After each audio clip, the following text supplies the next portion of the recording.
Audio Jungle.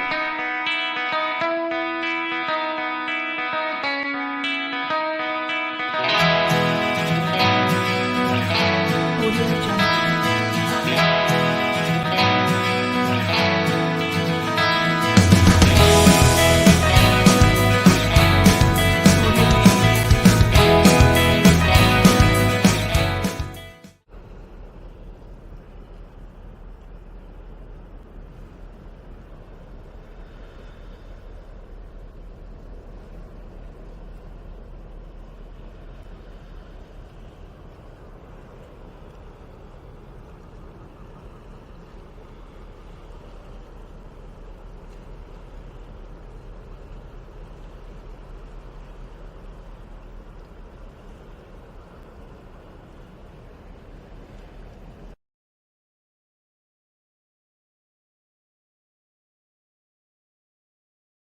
Assalamualaikum warahmatullahi wabarakatuh. Waalaikumsalam. Selamat pagi Ibu guru hebat semuanya. Pagi. Alhamdulillah pada pagi hari ini kita bisa bertemu, berkumpul untuk menyaksikan aksi nyata dari modul 1.4 yaitu tentang penyebaran pemahaman budaya positif. Tapi untuk kelancaran acara ini, mari kita berdoa dalam hati masing-masing supaya Allah Subhanahu wa Ta'ala memberikan kelancaran kepada kita semua. Berdoa mulai.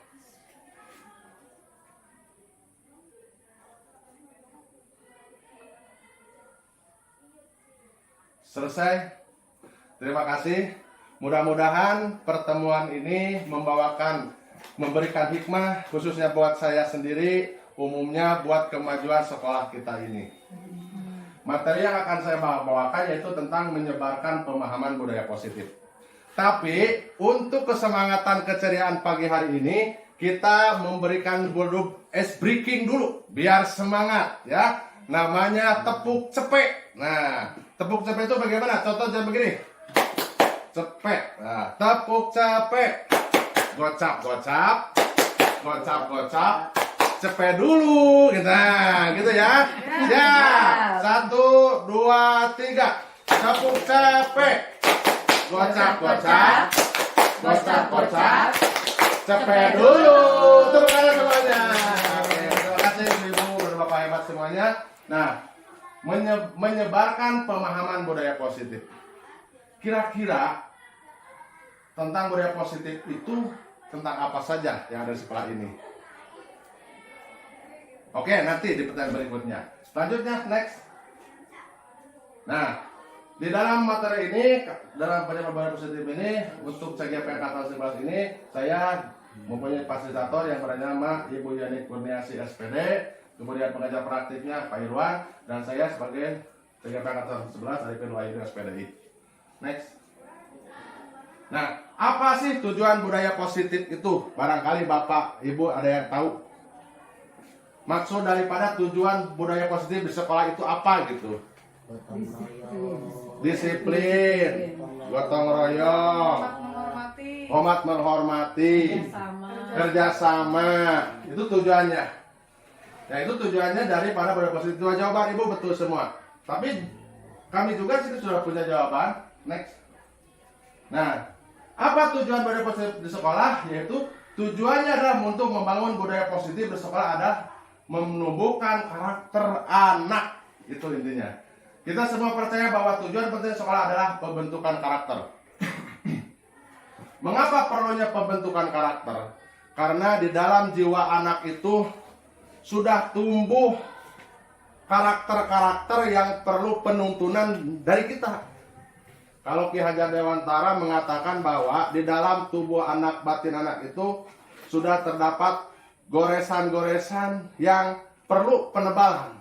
Nah, dari penebalan itu, kalau misalnya ke arah negatif kita perlu meluruskan. Kalau kita anak garisnya itu ke arah positif, berarti kita yang meluruskan. Maka tugas kita sebagai pendidik adalah hanya menuntun kodratnya saja. Sebab yang menentukan haknya adalah Allah Subhanahu wa Ta'ala. Kita hanya menuntunnya saja. Next. Nah, bagaimana membangun budaya positif di sekolah? Barangkali Bapak Ibu pernah menciptakan suatu budaya positif yang di sekolah itu menjadikan nyaman, di sekolah itu menjadikan enak. barangkali yang pernah Bapak Ibu lakukan?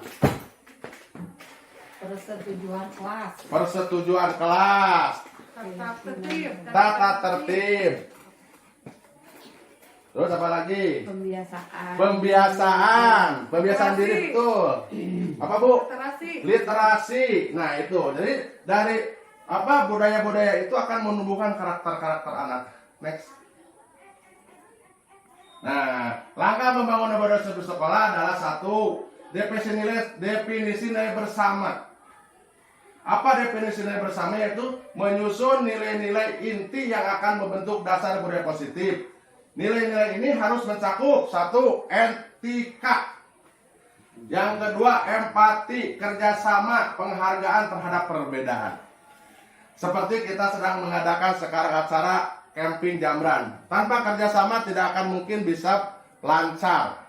Tanpa adanya etika, empati dari sesama teman tidak akan mungkin berjalan lancar. Karena dengan empati, simpati akan menimbulkan sebuah penghargaan yang tinggi terhadap pribadi-pribadinya masing-masing.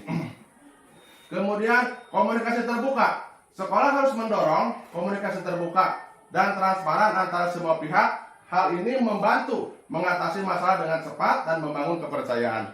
Manakala terjadinya sebuah problem yang ada di sekolah, itu sebetulnya bukan hanya tanggung jawab kepala sekolah. Itu adalah tanggung jawab kita semua sebagai leading sektor atau pendidik yang ada di sekolah ini. Karena maju mundurnya sekolah itu bukan hanya oleh kepala sekolah, bukan hanya oleh guru, tetapi semua yang ada di cakupan lingkungan pendidikan sekolah tersebut mempunyai tanggung jawab untuk kemajuan sekolah ini. Gitu. Dengan apa? Membangun sebuah kepercayaan.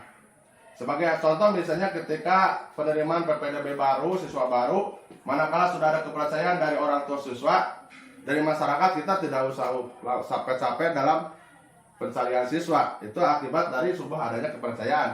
Nah, manakala sudah membangun sebuah kepercayaan, maka jangan sampai kepercayaan itu pudar kembali dari efek-efek negatif yang tersebar luas di luar. Kemudian penghargaan dan pengakuan.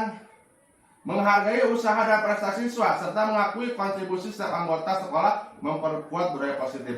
Setiap prestasi yang dihasilkan oleh siswa, setiap prestasi yang dihasilkan oleh guru untuk kemajuan pendidikan, tentunya harus ada sebuah apresiasi dari sekolah. Apresiasi itu bukan hanya berbentuk materi, tapi apresiasi itu juga bisa berbentuk karakter atau yang ditimbulkan dari rekan, dari atasan, dari masyarakat. Contoh misalnya, ketika ibu membimbing atletik sampai masuk provinsi. Manakala ibu pulang dari sebuah pembimbingan itu, ke sekolah teh tidak ada yang nyambut sama sekali. Hare-hare, orang bilang Sunda begitu. Cuek-wek-wek gitu kan. Gitu kan. Ibu udah pulang, udah. Duk gitu kan. Nah, kita sebagai temannya tentu harus memberikan sebuah respon positif. Minimal kita, ibu sudah pulang, selamat gitu kan. Nah, semoga ibu sehat. Nah, itu kan sebuah motivasi positif akan tumbuh lagi. Tapi lamun tadi teh datang ke sekolah, ibu baru datang, ya juara 1, oh udah, orang lain-lainnya pergi lagi gitu kan. Datang lagi ke kepala sekolah, oh ibu udah pulang, udah juara berapa? Ke 1, oh ya, yes gitu kan, seperti itu. Nah, hal seperti itu juga akan memberikan sebuah rasa down tentunya Bu ya.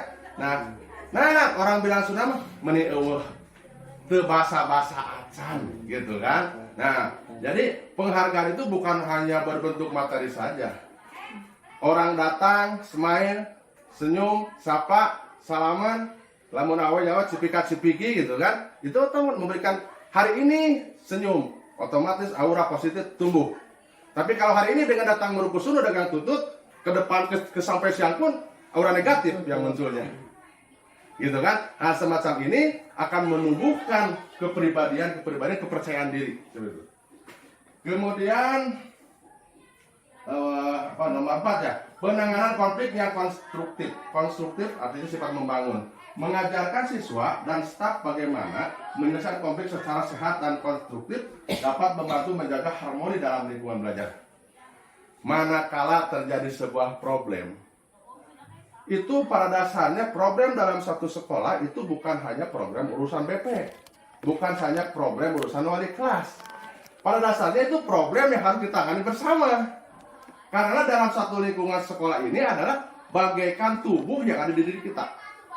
Manakala kaki kita sakit, mulut dengan otomatis berbicara, aduh sakit, nggak bisa bergerak.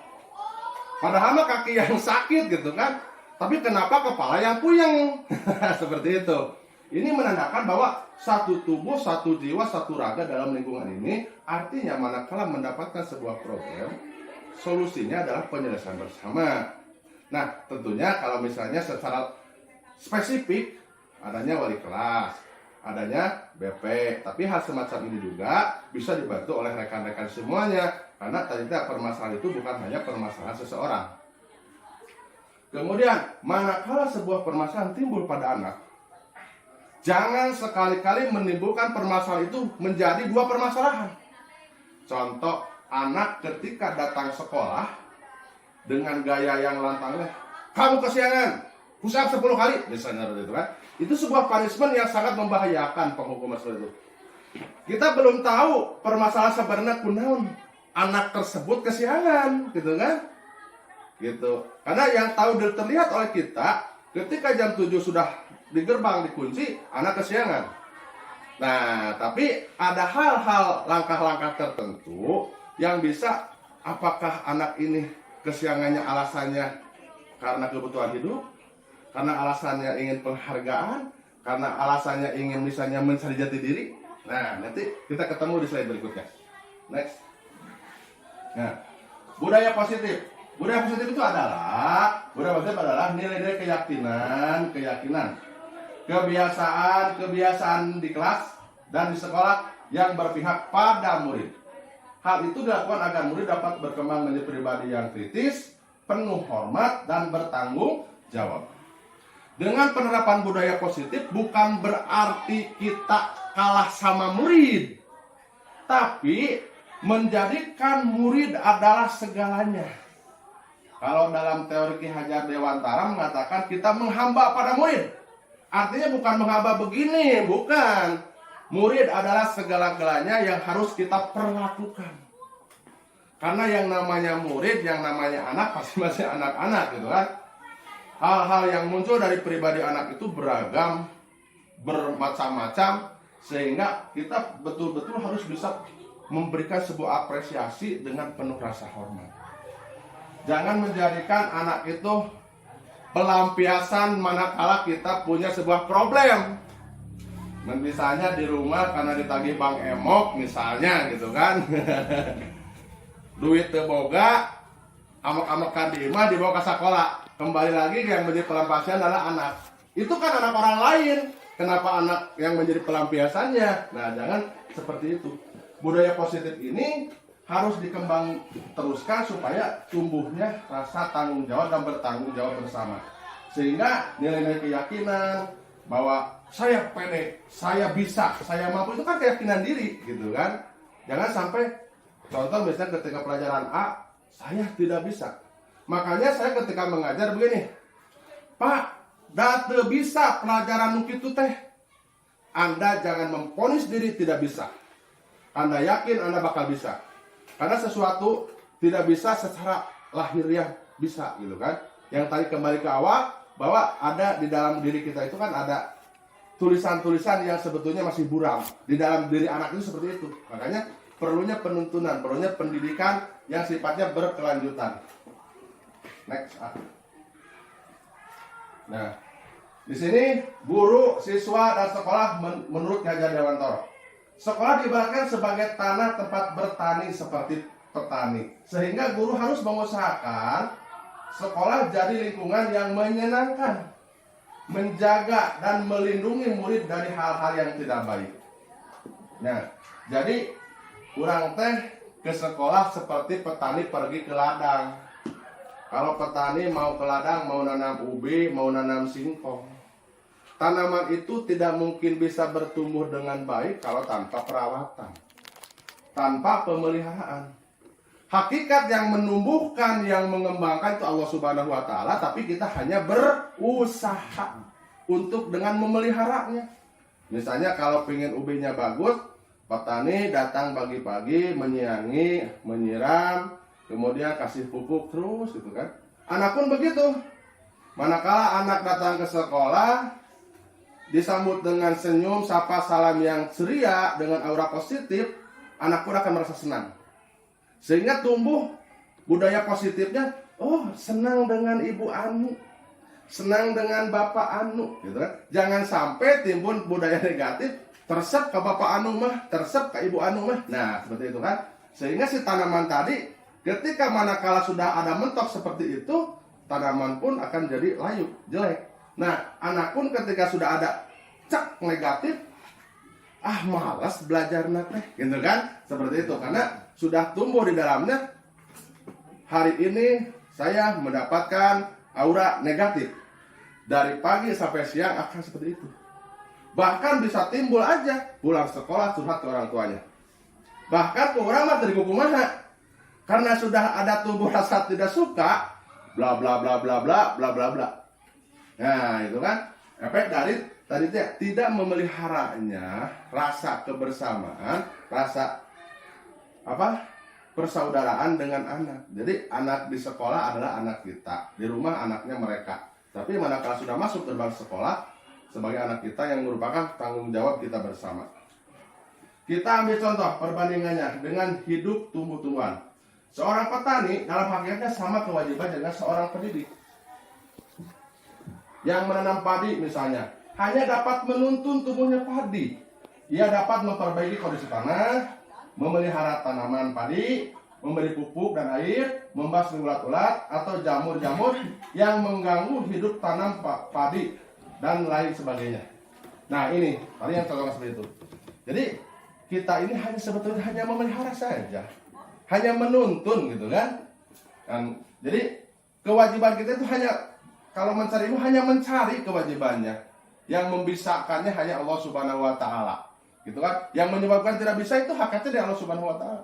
Cuman kita sebagai manusia punya akal, punya hati, punya akal dan pikiran bagaimana sangkan pertumbuhan pada anak itu bisa bertumbuh sesuai dengan kodratnya masing-masing.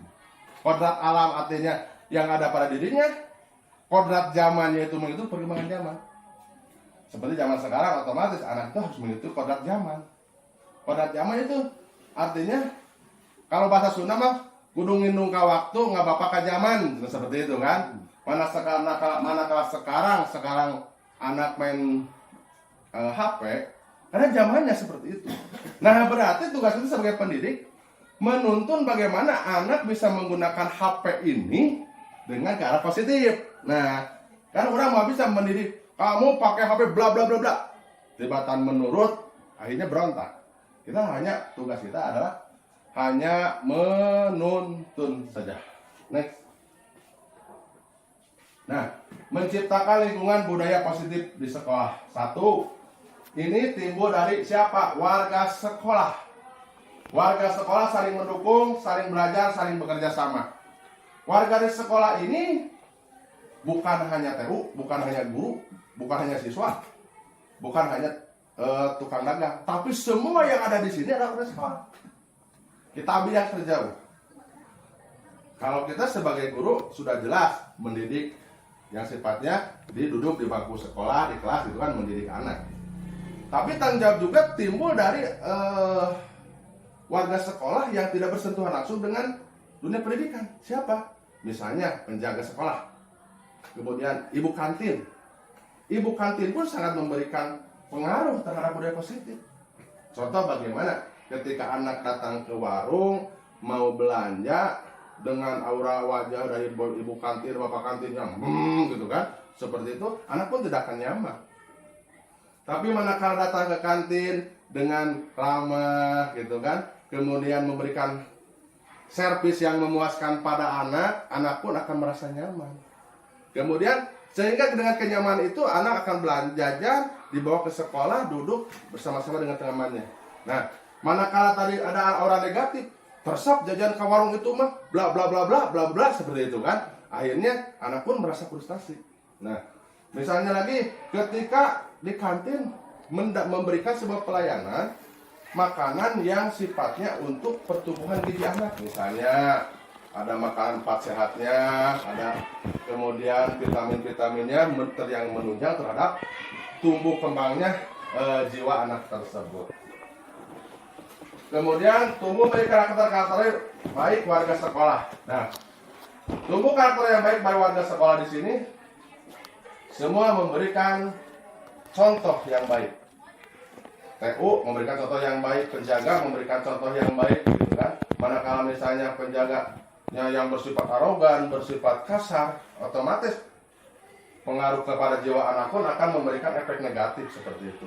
Jadi semua warga sekolah bertanggung jawab, karena pendidikan itu bukan hanya tugas kita sebagai guru saja, tugas kita yang lingkup kecil di sekolah, kewajiban yang ada di sekolah ini. Sehingga dari ini warga sekolah, guru karakter, sehingga tercipta kebiasaan-kebiasaan baik. Buang sampah pada tempatnya sudah terbiasa. Kantin pun mendukung menyediakan tempat sampah. Itu baru yang positifnya. Kemudian juga dari sekolah menyediakan alat kebersihan sehingga anak sudah terbiasa bebersih, gitu kan, kegiatan piket dan lain sebagainya. Kemudian akan membentuk sebuah budaya positif. Nah ini rangka ini menciptakan lingkungan budaya positif sekolah. Jadi untuk menciptakan suasana sekolah yang nyaman yang diinginkan oleh bapak dan ibu ini tidak bisa berdiri sendiri. Misalnya gini, kita punya pikiran, saya punya siswa itu akan seperti apa? Nah, saya mendambakan siswa bla bla bla misalnya. Saya mendambakan siswa yang pinter, siswa yang agamis, siswa yang zenius, siswa yang berhasil. Nah gitu kan, di dalam benak kita punya keinginan gitu kan. Jadi kalau kita ngajar teh tetamu laku, orang Sunda bilang begitu, percuma ngajar teh budak teh perubahan anak gitu kan. Nah, tapi tetap niatkan dalam hati, mudah-mudahan anak ini bisa menjadi yang saya inginkan, menjadi anak solehah, anak yang sukses, kemudian anak yang rajin ibadah dan lain sebagainya. Jadi hakikatnya kita mengajar itu adalah dakwah sebetulnya gitu kan, dakwah. Jadi bukan hanya dakwah di atas mimbar pakai sorban. Kita berada di lingkungan anak-anak itu termasuk bagian daripada syiar dakwah gitu kan, penumbuhan karakter seperti itu. Next. Cobalah amati lingkungan sekolah, bagaimana suasananya. Murid-murid saling berinteraksi di sekolah kita. Iya betul kan, saling bertanya gitu kan, ngobrol gitu. Kemudian guru saling bertegur sapa, sama gitu kan, orang datang, assalamualaikum, bagaimana kabarnya gitu kan, sipika-sipiki yang bagaimana, say hello gitu kan kalau laki-laki gitu kan. Kemudian guru menyapa murid, masuk kita semua, gitu kan, gimana kabarnya hari ini, kamu bagaimana, nah, ini gitu kan, itu menanyakan kepada anak. Sehingga enak gitu, di suatu nyaman, banyak yang nanya gitu kan. Guru menyelesaikan suatu permasalahan atau konflik antar murid. Kita dalam menyelesaikan permasalahan jangan sampai open bar. Panggil anak itu secara hormat dengan kita. Apa yang menyebabkan permasalahan ini terjadi? Jangan misalnya si A itu baru terdengar atau terlihat sepintas. Si anak begitu, kita memponis diumumkan di grup misalnya, oh si anak tuh bla bla bla, tanpa ada penyelesaian secara aturan hukum yang real gitu kan. Jadi manakala kita mendapatkan sebuah problem terhadap anak, maka selesaikan dan panggil anak itu secara hormat juga. Karena anak manusia, kita pun manusia gitu kan. Di dalam penyelesaian permasalahan tentunya harus ada, kalau nanti segitiga restitusi penyelesaiannya seperti apa gitu kan, gitu. Yang tadi saya sebutkan mungkin dari beban mentalnya, kebutuhan hidupnya seperti apa gitu kan. Nah kemudian ini akan menyebabkan secara langsung menjadi cermin dari tujuan mulia dari nilai-nilai yang kita yakini selama ini. Nah ini contoh daripada budaya positif seperti ini gitu kan. Nah otomatis keinginan yang kita harapkan akan tercapai. Next.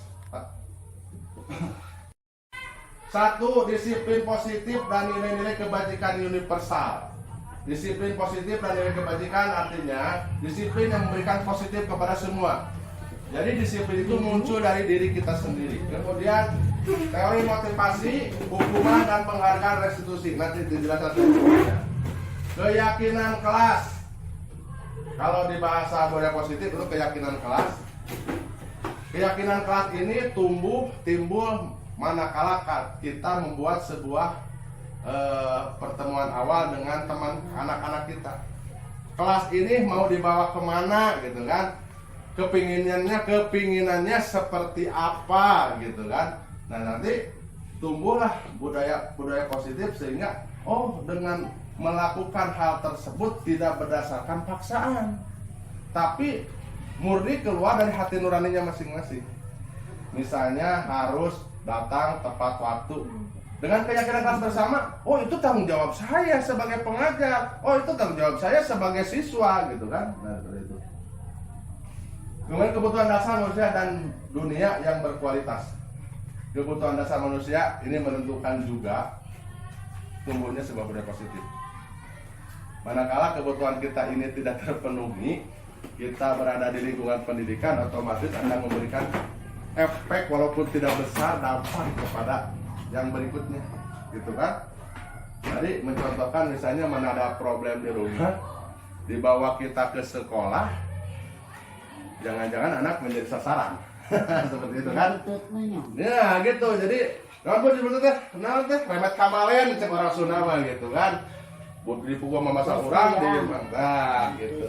Mepes keyang orang Sunda seperti itu. Kemudian nanti ada restitusi 5 posisi kontrol, kemudian restitusi segitiga restitusi.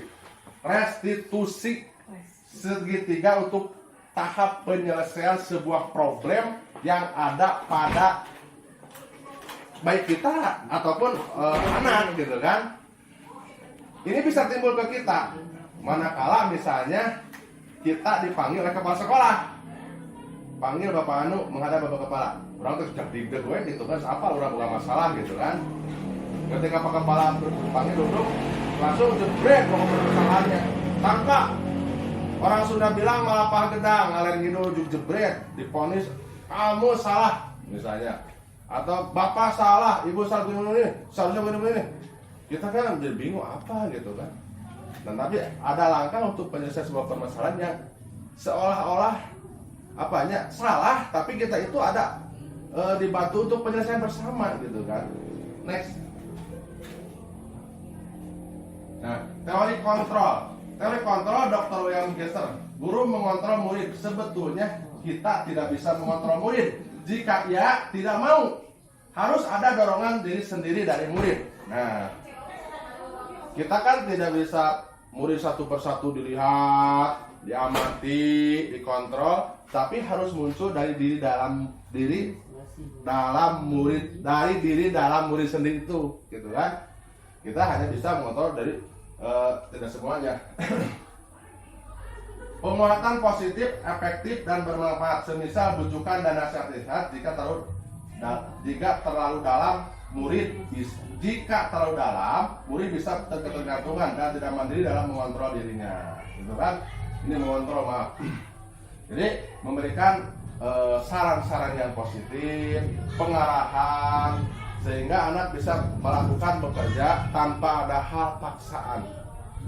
Seperti misalnya kamu harus datang tepat waktu, tapi dalam penyampaiannya yang bersifat kasar, anak akan timbulnya kembali gitu kan, mental. Tapi dengan perkataan yang menyebabkan rasa enak, rasa nyaman, anak pun akan enak. Kemudian kritik dapat membuat orang merasa bersalah, dapat menguatkan karakter. Kalaupun kita harus mengeluarkan kritikan, maka kritiklah secukupnya, dan kritikan tersebut harus membangun, bukan malah membuat murid tidak percaya diri. Nah, jadi bagaimana anak itu salah tapi bisa mengakui kesalahannya dengan kita memberikan sebuah masukan, mengkritik yang sifatnya membangun. Datang kesiangan, kritiknya bagaimana? Menanyakan dulu permasalahannya seperti apa gitu kan, jangan langsung dipanis seperti itu. Orang dewasa memiliki hak untuk memaksa, menentukan pilihan, ada hak masing-masing manusia. Nah, kembali kita sebagai guru orang dewasa menentukan pilihan adalah hak masing-masing. Pokoknya pelajaran ibu mah datang kudu tepat waktu. Nah, itu bisa memaksakan kepada anak. Pokoknya pelajaran ibu mah bajuna kudu ganti kabeh. Nah, ketika seperti itu, anak ada yang tidak bisa ganti baju gitu kan. Karena peraturan ini sudah sepakat wajib. Padahal mah misalnya baju rata soek pelaba bujurna lamun dipakai teh baju eta teh gitu kan. Tapi nah hal semacam itu harus dikaji dulu permasalahannya. Next. Bagaimana seseorang bisa berubah dari paradigma stimulus respon kepada pendekatan teori kontrol?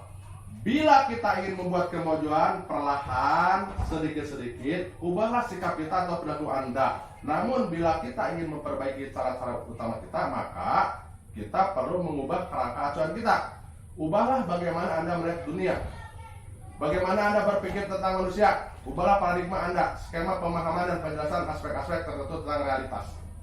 Nah, kita kalau ingin memberikan sebuah contoh, maka mulailah dari diri, gitu kan? Mulai dari diri. Ketika ke anak misalnya harus bla bla bla, kita sendirinya yang membuat sebuah aturan yang salah. Nah, maka kita harus melihat kenyataan dulu. Jadi jangan melihatnya ke sana saja, gitu kan? Harus bisa menatap jauh. Bagaimana timbul sebuah paradigma bahwa keyakinan pendekatan saya akan menyebabkan efek positif terhadap anak. Lanjut Pak.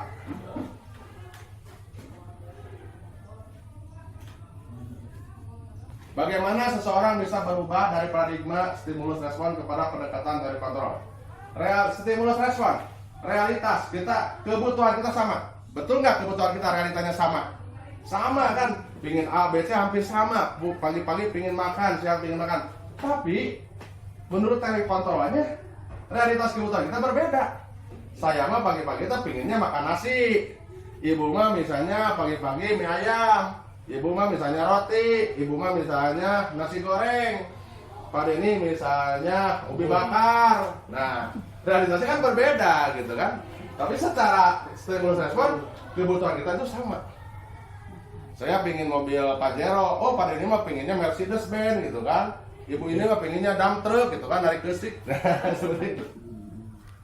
Bapak Ibu mengenai disiplin dalam rangka menciptakan lingkungan positif, salah satu strategi yang perlu kita tinjau kembali adalah penerapan disiplin di sekolah kita. Apakah telah efektif? Apakah masih perlu ditinjau kembali? Apa sesungguhnya arti dari disiplin itu sendiri? Apa kaitannya dengan nilai kebajikan? Next. Ketika mendengar kata disiplin, apa yang terbayang di benak Bapak Ibu semuanya? Yaitu kebanyakan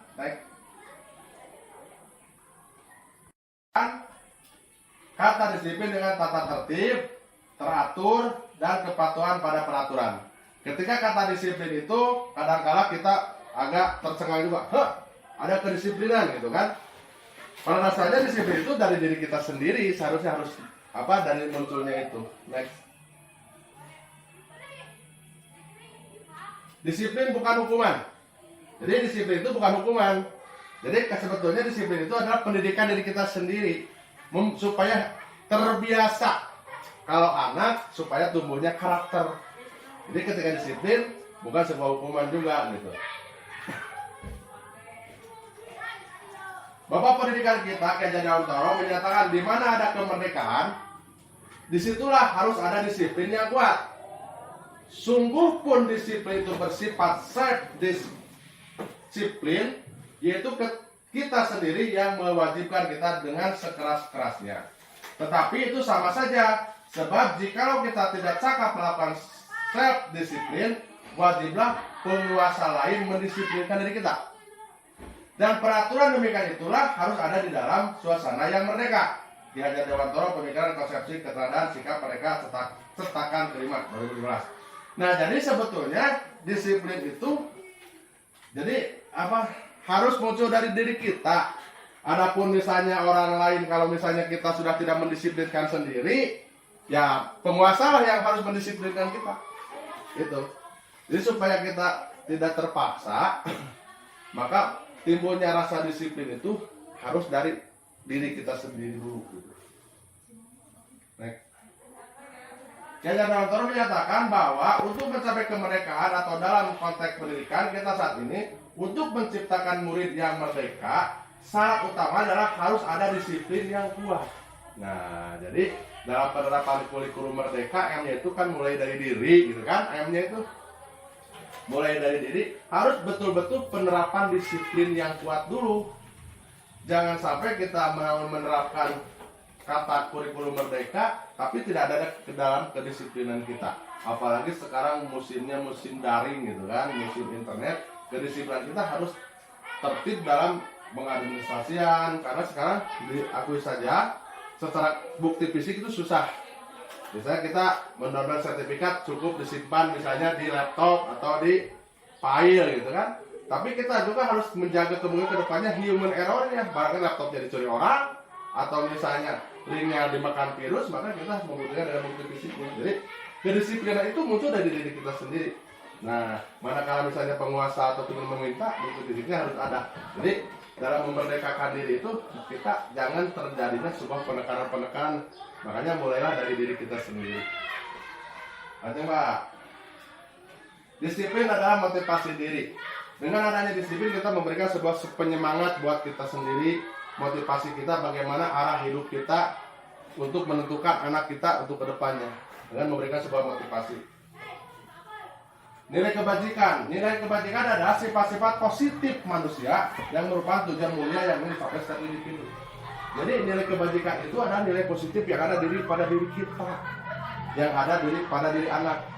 Sejahat apapun, senakal apapun pada anak kita, tentunya ada dari kebajikan yang tumbuh di diri anak itu. Nah, kita sebagai pendidik harus bisa menggali dari kebajikan yang ada pada diri anak itu. Misalnya, jangan memponis anak itu misalnya sukanya lari, kabur dari pelajaran, tapi tentunya ada nilai walaupun sedikit kebajikan yang tumbuh di diri anak itu. Contoh nilai kebajikan. Nah, kita kan ini profil pelajar Pancasila yang 6, kan? Beriman, bertakwa kepada Tuhan Yang Maha Esa dan berakhlak mulia. Ketika anak sudah naik salaman, ketika anak sudah mengucapkan salam, itu bagian daripada ini. Ketika anak sudah ada sholat duha ikutan, itu sudah bagian dari ini. Mandiri tidak merepotkan orang lain. Mandiri bukan berarti tidak butuh bantuan orang lain. Tapi mandiri di sini adalah punya kegiatan karakter yang tumbuh dari diri sendiri. Sifatnya mau bangkit gitu kan. Motivasi yang tumbuh dari dalam. Bernalar kritis, kemudian keberagaman global. Dengan keberagaman yang bermacam-macam di sekolah kita ini menjadi sebuah penghargaan baik. Kita kepada anak jangan sampai perbedaan itu dianggap sebuah permasalahan. Dengan perbedaan ada tentunya menjadi sebuah hikmah untuk menyatukan menjadi sebuah visi yang sama. Bergotong royong, kreatif. Nah, ini profil pelajar Pancasila yang sudah mencakup daripada nilai-nilai kebajikan ini, gitu kan? Apabila di diri anak sudah tumbuh seperti ini, mau salah satu maupun semuanya itu lebih bagus, gitu kan? Berarti itu anak mempunyai nilai kebajikan, punya nilai disiplin positif. Kemudian sikap murid, toleransi, rasa hormat, integritas, mandiri, menghargai, antusias, empati, keingintahuan, karena kita sama bersaing dan komitmen. Ini adalah bagian daripada profil pelajar Pancasila. Realisasinya di anak ya seperti ini. Gitu. Teori motivasi di sini Diane Gosen dalam bukunya Restructuring School Discipline menyatakan ada 3 motivasi perilaku manusia. 1, untuk menghindari ketidaknyamanan atau hukuman. Nah, motivasi tadi. Saya bermotivasi ingin matematika PT 10 supaya tidak dihukum sama Pak Deni, berarti saya harus ngapalkeun. Itu termasuk motivasi juga. Sebab apa? Saya siap dihukum. Gitu. Mendapatkan imbalan atau penghargaan dari orang lain. Nah, dengan saya juara pertama, pasti saya akan mendapatkan penghargaan dari sekolah, penghargaan dari guru, penghargaan dari orang tua. Menjadikan orang yang mereka inginkan dan menghargai sendiri dengan nilai yang mereka percaya. Karena saya juara pertama, saya pun ingin dong dihargai orang lain, tidak mau disepelekan. Nah, ini tadi motivasi. Jadi orang itu bermacam-macam disiplin itu hayang apa gitu kan di dalam dirinya itu. Nah, hukuman penghargaan restitusi. Sekarang hukuman bersifat satu arah. dari pihak guru yang memberikan dan murid hanya menerima suatu hukuman tanpa melalui suatu kesepakatan atau penghargaan dari pihak guru baik sebelum atau sudahnya. Mencontohkan tadi, anak ketika pulang datang sekolah terlambat, kamu datang terlambat, push up 10 kali tanpa dilihat dulu permasalahannya apa. Mungkin saja kesiangan itu sepatunya basah, mungkin saja kesiangan itu mengurus dulu orang tuanya, mungkin saja kesiangan dulu anak itu mengantar dulu ibunya ke pasar. Itu bisa saja seperti itu. Sementara disiplin dalam bentuk konsekuensi sudah disepakati, sudah dibahas dan disetujui oleh murid dan guru. Nah, misalnya di kelas A peraturannya misalnya dilarang makan minum sambil belajar, tidak disiplin. Nah, berarti sudah melanggar aturan di kelas itu. Restitusi adalah proses menciptakan kondisi bagi murid untuk memperbaiki kesalahan mereka sehingga mereka bisa kembali pada kelompok mereka dengan karakter yang lebih kuat. Di dalam segitiga ini digali permasalahannya apa, gitu kan? Sehingga tidak memponiskan si A itu bersalah. Next. Nah, keyakinan kelas. Kita pernah kan membuat sebuah keyakinan kelas, anak-anak disuruh menempelkan apa keinginan kelas ini mau dibawa kemana, gitu kan? Sehingga anak tidak terpaksa dengan aturan itu, gitu, dengan keyakinan diri sendirinya anak bahwa ini kesepakatan kelas kita, gitu kan. Next. Mengapa keyakinan kelas? Mengapa tidak peraturan kelas? Nah, ini kenapa sih keyakinan kelas? Kalau keyakinan kelas tadi tumbuh dan kembangnya dijiwai, diambil dari karakter anak itu sendiri, yang membuat anak itu sendiri. Kalau peraturan kelas bisa saja kita yang menciptakan. Pelajaran ibu masuk jam sekian, pulang jam sekian, pengen kerja, bla bla bla dan lain sebagainya. Itu. Jadi dalam rumah tangga itu diatur dengan masyarakatnya itu sendiri. Next. Mengapa keyakinan kelas? Mengapa tidak peraturan kelas saja seorang akan lebih tergerak dan bersemangat untuk menjalankan keyakinannya daripada hanya sekedar mengikuti serangkaian peraturan terus tanpa makna. Jadi kalau sudah keyakinan bersama, kita akan melaksanakannya pun bersama. Contoh, mengapa kita memakai masker pada saat pandemi COVID-19? Nah ini kan contohnya, kenapa sih harus memakai masker? Nah, alasannya untuk kesehatan. Untuk kesehatan kita dan untuk kesehatan orang lain. Kita meyakini bahwa memakai masker merupakan salah satu tindakan yang dapat dilakukan agar terhindar dari COVID. Bukan sebuah peraturan. Peraturan di sini kan sebuah peraturan pasti akan banyak yang melanggarnya. Karena keyakinan dari diri kita memakai masker saat COVID-19 itu untuk kesehatan kita dan untuk kesehatan orang lain. Keyakinan kelas berasal dari keyakinan siswa. Kata saya itu seperti itu. Keyakinan kelas sebaiknya menggunakan kalimat yang positif. Contoh, bermain di luar kelas. Nah, jangan menggunakan kata jangan. Jangan bermain di dalam kelas. Nah, ketika Anda kata jangan, anak itu akan merasa tersentak dan merasa terpaksa. Jadi, bermain di luar kelas. Padahal itu sudah menempel di sana. Oh, berarti kalau bermain di luar kelas, gitu kan? Meminta izin saat meminjam barang. Nah, itu kan budaya positifnya, izin dulu, jangan mengambil sembarangan. Kita tentukan izin dulu pinjam barang, kan? Meminta izin saat pinjam barang. Kita tidak usah menginstruksikan pribadi anak tersebut sudah terpanggil nalurinya. Oh, berarti saya ketika pinjam barang harus izin dulu, gitu kan? Belum. Mendengarkan saat orang lain berbicara. Nah, ini juga merupakan keyakinan kelas. Ketika guru sedang menerangkan, diam. Kalau buat sebuah peraturan, jangan berbicara di kelas. Nah, anak tuh cute gitu kan. Karena dia yang butuh, berarti harus mendengarkan ketika ada orang lain berbicara di depan. Next. 5 kebutuhan dasar manusia: bertahan hidup, merasa diterima, kebebasan, kesenangan, penguasaan. Tadi yang saya contohkan, anak kesiangan. Ketika ada sebuah peraturan yang menyatakan kesiangan di seluruh push up, maka itu ada sebuah aturan. Tapi anak itu harus telusuri dulu. Saya ambil contoh anak kesiangan.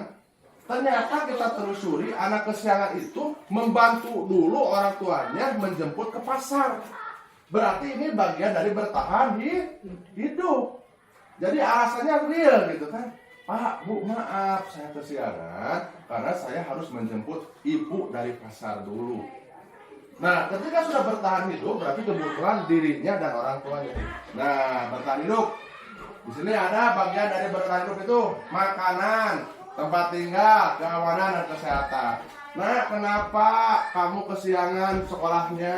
Maaf Pak, Bu, saya pagi-pagi merawat ayah guru yang sakit. Berarti kan karena kesehatan larinya. Tidak sememponis kamu kesiangan pusat 10 kali. Nah, merasa diterima dan dipedulikan berbagi dan kerjasama. Nah, merasa diterima di lingkungannya, misalnya ibu yang baru misalnya, merasa diterima di sini misalnya kan, bersama-sama, kerjasama, saling menyapa seperti itu. Kebebasan mandiri memiliki pilihan dan pengendalian diri. Kebebasan dalam misalnya keyakinan atau misalnya dalam jajanan itu juga seperti itu. Kesenangan bermain, humor dan tertawa, tidak mengekang kemauan anak, silakan sesuai dengan yang kebiasaannya. Penguasaan harga diri pemimpin, kenapa dia itu selalu bangkang di sekolahnya? Dia itu ternyata broken. Ketika sudah ada broken, berarti kita harus ada sebuah pengakuan, harus didengar keluh kesahnya, didengekeun ke orang gitu kan, bla bla bla bla, sehingga anak itu merasa di sini juga ada punya orang tua gitu kan, punya papa dan mama, sehingga mendengar walaupun di rumah tidak punya bapak dan mama yang sesungguhnya, tapi di sekolah dengan berangkatnya sekolah menjadi sebuah motivasi senyaman di sekolah, ada tempat curhat, ada bapak dan ibu guru. Posisi kontrol di sini 5 posisi kontrol, yang penghukum, pembuat rasa bersalah, teman, pemantau dan manajer. Posisi kita di mana sekarang? Guru harus memposisikan itu sebagai manajer, gitu kan? Gitu. Jangan menjadikan sebuah penghukum pada anak, awas. Membuat rasa bersalah jangan, anak akan menjadi frustasi. Kemudian teman itu bisa teman, kemudian bisa juga menjadi kalau terlalu dekat berbahaya. Ada batasannya. Kemudian pemantau juga kan sudah disebutkan bahwa kita tidak bisa memantau seluruh anak, kecuali dari dirinya. Yang cocok ada kita sebagai manajer, mengatur segalanya. Penghukum, nah posisi kontrol atau penghukum, nada suaranya tinggi, woi kamu, nah itu penghukum. Berbahasa tubuh, petak gitu kan, membuat rasa bersalah, nada suaranya memelas, Bu, Pak maaf, saya kesiangan karena anu. Nah, teman, nada suaranya ramah, akrab dan bercanda. Kamu sini, kenapa kamu kesiangan? Begini Pak, cerita, itu kan begitu. Kemudian pemantau, nada suaranya terdatar, bahasa tubuhnya yang formal. Jadi kan biasa kayak intel kalau pemantau gitu kan santai, melihat, gitu memantau. Manajer nada suaranya tulus, bahasa tubuh tidak kaku, mendekat ke murid. Itulah seorang manajer. Kita kan mendekati kepala sekolah, nyaman ngobrol gitu kan. Next. Contoh posisi kontrol, penghukum, menghormati bendera. Nah ini menghukum. Kasus terlambat masuk kelas. Kalau Anda sebagai penghukum, maka misalnya kemudian kamu menghormat ke bendera selama 1 jam. Nah itu seorang penghukum. Membuat rasa bersalahnya. Beberapa kali bapak ibu harus beritahu kamu selalu saja mengecewakan bapak dan ibu. Nah orang teh kan kehul gitu kan karena budak telat masuk kelas. Ini sebagai teman, tolong bantu bapak ibu ya. Gitu kan? Lain kali jangan berbuat seperti ini lagi ya. Nah, gitu kan? Kabudak teh dirayu gitu kan, dirayu. Memantau, kamu sudah melanggar peraturan sekolah. Kamu tahu konsekuensinya? Lantas kan seorang guru gitu kan. Kamu sudah tahu, nah gitu kan. Nah, seorang manajer, apakah kamu tahu kesalahanmu? Kira-kira bagaimana kamu memperbaiki kesalahanmu? Nah, ini akan nanti muncul di segitiga restitusi seperti ini. Ini kan, tadi itu kan jangan memponis hal langsung. Nah, ini ketemu restitusi. Ini segitiga restitusi. 1. Menstabilkan identitas. 2. Validasi tindakan. 3. Menanyakan keyakinan. Menstabilkan identitas. Sudah jelas anak itu panik, kesiangan, kemudian kita langsung press. Nah, itu kan tidak menstabilkan identitas. Validasi tindakan, tidak bertanya kenapa kamu kesiangan ini, langsung kesiangan, kamu push up 10 kali, bla bla. Tidak menanyakan apa yang sudah kamu langgar di kelas, tidak ditanyakan. Nah, itulah. Kita sebagai pelajar harus bisa menerapkan seperti ini, yaitu suatu proses dialog yang dijalankan guru agar dapat menghasilkan murid yang mandiri dan bertanggung jawab, tidak dipaksakan. Jadi anak akan menstabilkan dirinya sendiri dengan bantuan kita. Naik. Nah, menstabilkan identitas ini yang nomor 1. Kalau kita ingin menjadi reflektif, maka kita harus meyakinkan si anak dengan cara mengatakan kalimat-kalimat ini. Nah, untuk menstabilkan identitas dulu, berbuat salah itu tidak apa-apa. Gitu kan? Jadi anak itu disanjung dulu, dikasih sayang dulu. Tidak ada manusia yang sempurna. Saya juga pernah melakukan kesalahan seperti itu ke anak itu, gitu kan? Ya seolah-olah anak teh, wah enak berbicara dengan Bapak Denny mah, gitu kan? Kemudian kita bisa menyelesaikan permasalahan ini, gitu kan? Oh kamu maling, ini tidak bisa, ini salah, wah itu salah juga. Bapak Ibu tidak tertarik mencari siapa yang salah, tapi Bapak Ibu ingin mencari solusi dari permasalahan. Kenapa kamu mencuri uang itu? Oh ini kita kasih solusi terbaik dari mana? Kamu berhak merasa begitu. Dan apakah kamu sedang menjadi teman yang baik buat dirimu sendiri? Nah ini. Maka ketika ini menstabilkan identitas, maka inilah pertanyaannya. Nah ini pertanyaannya. Next Pak. Yang kedua, validasi tindakan. Validasi tindakan dengan nada tanpa menghakimi akan memvalidasi kebutuhan mereka. Nah, padahal kamu bisa melakukan yang lebih buruk dari ini ya. Nah, seperti budak misalnya para sehat. Untung misalnya kamu itu ditonjok, gitu hanya itu kan. Nah, itu kan. Kamu pasti punya alasan mengapa melakukan itu. Kamu pasti punya alasan. Kenapa kamu terlambat sekolah? Kamu punya alasan. Kenapa kamu sepatunya merah? Karena dia sepatunya harus hitam. Nah, ini namanya validasi tindakan dan lain sebagainya sampai ke bawah. Kemudian yang ketiga, keyakinan. Ini yang ketiga. Pertanyaan-pertanyaan ini bahwa ini menghubungkan keyakinan anak dengan keyakinan kelas atau keluarga. Apa yang kita percaya sebagai kelas atau keluarga. Nah, anak ini, berarti kalau ini di sekolah, ini di keluarga bisa memilah-milah. Apa nilai umum yang kita telah sepakati? Di kelas ini berarti keyakinannya seperti ini, gitu kan? Tadi, izin saat mengunjang barang, gitu kan? Kemudian apa bayar kita tentang kelas yang ideal? Nah, kamu mau jadi orang yang seperti apa? Ditanyakan kepada anak itu, ngobrol gitu kan? Sering ngobrol. Next. Bapak, ini adalah contoh kasus penerapan segitiga restitusi di sekolah kita. Contoh dan validasi tindakannya. Next. Kita mulai coba dengarkan. Tapi tadi Bapak mendengar dari teman-teman kamu bertengkar dengan Laila. Ya Pak, soalnya saya kesal. Kenapa kesal? Laila mengejek saya terus. Oh ya, wajar kamu kesal dan marah. Jika Bapak dikasih kamu, Bapak pun akan merasakan hal yang sama. Lalu, apa yang kamu lakukan terhadap Laila? Saya marah dan membentak Laila di depan teman-teman. Kamu melakukan tersebut masih ada alasannya kan? Ya Pak, saya kan malu di hadapan teman-teman yang lain. Oh ya, wajar ya. Kalau kamu melakukan hal tersebut, kamu harus menjaga harga diri kamu. Bapak mengapresiasi tindakan kamu hanya sebatas itu, untuk kamu tidak melakukan hal lebih buruk seperti memukul. Nah, sekarang coba ingat lagi dan pikirkan, apa tindakan kamu sesuai dengan keyakinan kelas kita? Tidak Pak, Menurut kamu keyakinan apa yang sudah dilanggar? saling menghormati. Iya betul. Menurut kamu saling menghormati itu penting atau tidak? Ya Pak, penting. Baik, kalau menurut kamu penting. Jadi saat kamu marah, kira-kira yang harus dilakukan itu apa? Harus lebih sabar lagi Pak. Apa kamu bersedia memperbaiki masalah ini? Bersedia Pak. Tindakan apa yang harus kamu lakukan bila terjadi seperti ini lagi? Saya akan lebih sabar dan tidak akan melakukan tindakan yang kurang baik. Saya akan melapor kepada wali kelas.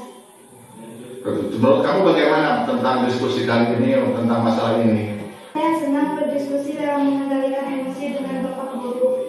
Pelajaran yang saya dapatkan, saya harus lebih bersabar dalam bertindak. Oke, kamu mudah-mudahan kedepannya lebih berhati-hati lagi ya. Hati-hati ya. Yang keduanya Pak. Laila, apakah kamu tahu kenapa Bapak memanggil kamu? Iya Pak, saya terlambat masuk ke... Laila, apakah kamu tahu kenapa Bapak memanggil kamu? Iya Pak, saya terlambat masuk kelas. Betul. Menurut kamu apakah terlambat masuk kelas merupakan tindakan yang baik? Tidak Pak, saya salah dan saya minta maaf. Oh, tidak apa-apa. Semua orang pernah berbuat salah. Bapak pun pernah melakukan kesalahan. Bapak tidak membedakan kamu, tapi Bapak ingin mencari solusi dari permasalahan ini. Kamu pasti punya alasan kan? Sering terlambat masuk kelas setelah jam istirahat. Saya keasikan bermain Pak, jadi tidak terlalu memperhatikan jam masuk setelah istirahat, jadi saya terlambat. Berenang bersama teman pasti seru ya. Kamu sangat menyukainya. Coba kamu pikirkan bagaimana caranya agar kamu tetap bermain tetapi tidak terlambat masuk kelas. Saya harus lebih memperhatikan lagi jam masuk kelas setelah istirahat. Mulai dari kapan kamu akan melakukannya? Besok Pak, saya akan berusaha untuk memperhatikan waktu istirahat agar tidak terlambat masuk kelas. Coba diingat, apakah tindakan kamu sesuai dengan keyakinan kelas kita? Tidak Pak, Apa keyakinan yang sudah dilanggar? masuk kelas tepat waktu Pak. Benar sekali. Selanjutnya, kamu ingin menjadi murid yang seperti apa? Saya ingin lebih disiplin Pak. Baiklah, kita telah memiliki solusi. Bapak, apakah yakin kamu bisa melakukannya? Baik Pak, terima kasih. Nah, menurut kamu kira-kira penyelesaian masalah seperti ini menurut kamu menyenangkan tidak? Saya senang bisa diberikan masukan terkait kedisiplinan saya terutama pada saat masuk kelas. Saya sering terlambat karena keasikan bermain. Kedepannya saya akan lebih memperhatikan jam masuk kelas setelah istirahat. Ya, terima kasih. Kamu semoga menjadi lebih baik ya. Nah itu Bapak ya, Bapak Ibu contoh daripada penyelesaian sebuah permasalahan manakala anak tersebut punya permasalahan. Jadi kita harus digali dari dulu duduk permasalahannya seperti apa. Seperti sini kan tadi anak bermasalahnya bertengkar karena dihina di teman di kelas gitu kan. Ada penyelesaiannya kumaha, ini teh bagaimana, apakah bisa diperbaiki gitu kan, melanggar praktek kelas apa gitu kan. Kemudian yang kedua, sering terlambat masuk kelas setelah jam istirahat. Sehingga anak pun dengan diberikan sebuah pemahaman, penjelasan, ditanya diri sendiri sehingga akan berubah diri sendiri. Tidak istilahnya saklek tadi seperti tadi karena terlambat masuk kelas push up 10 kali. Nah, seperti itu kan. Gitu. Nah, jadi segitiga restitusinya tercover penyelesaiannya, anak akan merasa senang manakala ditanya akhirnya ada refleksinya. Sehingga kan mengungkapkan, oh, saya senang gitu kan. Dari hasil permasalahan ini tidak sudah masalah akhirnya dihukum juga gitu kan, tapi ada penyesalan yang timbul dari dirinya untuk niat memperbaiki untuk kedepannya. Next. Nah ini kesepakatan kelas atau keyakinan kelas. Nah ini kan dijebat oleh seperti anak-anak seperti ini. Maka yang membuat anak-anak, yang melaksanakannya anak-anak, ketika ada sebuah permasalahan pun anak-anak pun akan menyadari dengan sendirinya. Next. Nah ibu bapak, begitulah daripada budaya positif di sekolah ini. Terima kasih atas waktunya. Mudah-mudahan bisa memberikan manfaat untuk perbaikan sekolah ke depannya. Terima kasih atas kehadirannya. Mohon maaf atas kekurangannya. Assalamualaikum warahmatullahi wabarakatuh.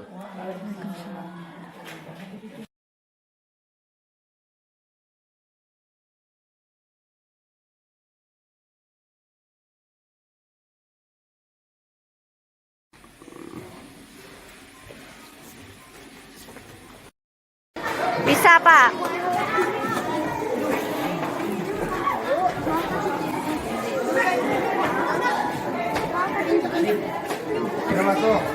Kumaha tuh bisa.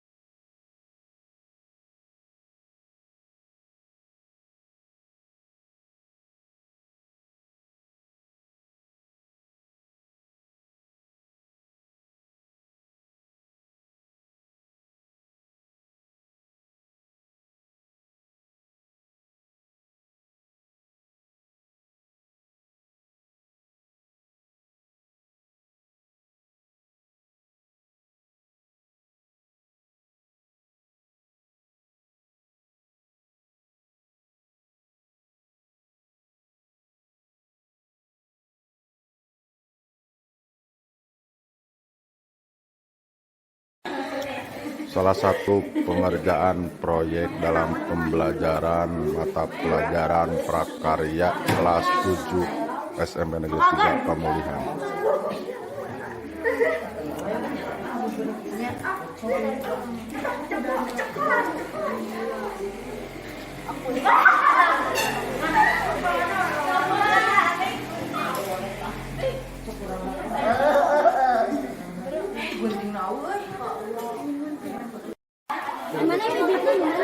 Proyek P5 di SMP Negeri 2 Cimanggung, lengkap dengan pembimbing dan koordinatornya.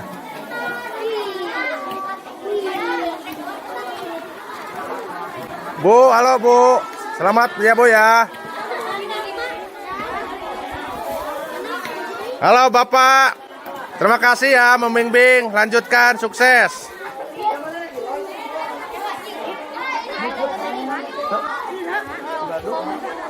Nah ini hasilnya ya. Nah.